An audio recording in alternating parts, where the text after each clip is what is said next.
معجزات الصلاة على النبي عليه الصلاة والسلام مش هيستشعرها غير اللي مواظب عليه. انت مش متخيل انت بيحصل لك ايه وانت بتصلي على النبي عليه الصلاة والسلام. واعرف ان لو ربنا الهمك بالصلاة على النبي ان هو اصلا رحمك مسبقا. يعني مثلا اللي يصلي على النبي عليه الصلاة والسلام مرة ربنا يصلي عليه 10. يعني ايه ربنا يصلي عليه 10؟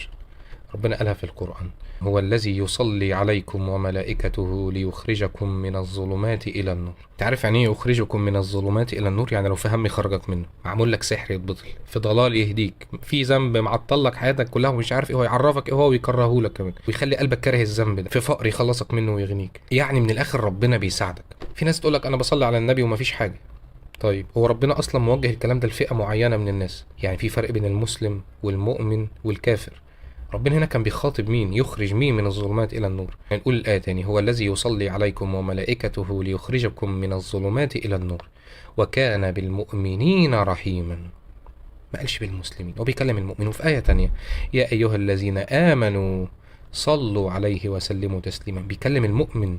المؤمن هو اللي هيلاقي الخير ده كله من وراء الصلاة على النبي عليه الصلاة والسلام. إنما أي حد قال الشهادة بقى مسلم. إنما مين المؤمن؟ ده اللي آمن بالله وبكتابه، واللي بيؤمن بالقرآن بيعمل باللي فيه، صح كده؟ في أوامر وفي نواهي ده بيتبعها أو بيحاول على الأقل يتبعها. هو ده المؤمن. يعني انا لو مسلم بس ما صليش على النبي، لا صلي على النبي، ممكن هي دي اللي تجيبك. تمام كده؟ ويبقى في نيتك انا عايز اتبع الاوامر واجتنب النواهي وابعد عن الكبائر، وبتحاول فعلا.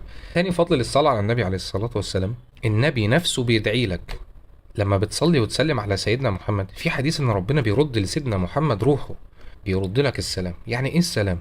يعني انت بتطلب للشخص اللي قدامك يحل عليه السلام من الله. النبي عليه الصلاة والسلام بيقول: وعليكم السلام. بيدعي لك ربنا ان هو يحل عليك السلام. وسيدنا النبي دعاءه مستجاب، طلب لك من هنا يحل عليك السلام، هيحل عليك السلام.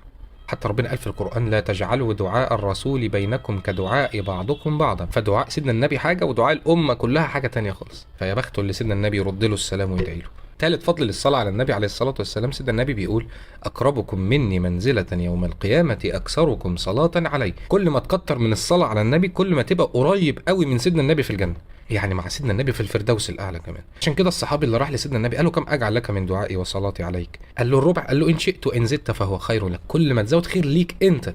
النبي مش محتاج لدعائنا ولا لصلاتنا عليه أصلا. تمام؟ خلاص النبي اتبشر أصلا إن هو داخل في الفردوس الأعلى. أخليها النص. طيب قال له: إن شئت وإن زدت فهو خير لك أنت. قال له: طب التلتين؟ قال له: إن شئت وإن زدت فهو خير لك. قال له: خلاص أنا هجعل دعائي كله الصلاة عليك. قال له: خلاص إذا يكفى همك ويغفر ذنبك. ويكفى همك دي كبيرة قوي. فانت بدل ما تقول يا رب اشفيني تقول لا اللهم صل على النبي. فربنا يصلي على النبي، بعدها يصلي عليك 10، بعدها يطلع على سؤلك فيقضي. ولكن في نقطة مهمة قوي، لما الصحابة راحت لسيدنا النبي عليه الصلاة والسلام قلت له: احنا عرفنا ازاي نسلم عليك، ازاي نصلي عليك؟ فقال لهم: صيغة الصلاة الإبراهيمية. دي الصيغة اللي النبي قال لنا عليها، اللي وصانا بيها. لأن في صيغ كتير جدا وكلهم كويسين، ولكن دي اللي النبي عليه الصلاة والسلام قال لنا عليها. يبقى أنا أمسك في اللي النبي قال عليه بقى. كل اجتمع إن الصلاة على النبي دعاء، اللهم صل على محمد. بتطلب من ربنا ان هو يصلي على محمد. واهم نقطه خد بالك، ربنا قال: فادعوا الله مخلصين له الدين. ربنا يحبك لما تدعي اي دعوه تبقى مخلصه لله بس، عايز الخير من ربنا بس. ربنا يحبك تخلص العمل وتخلص النيه وتخلص القول لله بس، منتظر الجايزه بس من ربنا. سيدنا النبي عليه الصلاه والسلام قال ايه: من صلى علي واحده صلى الله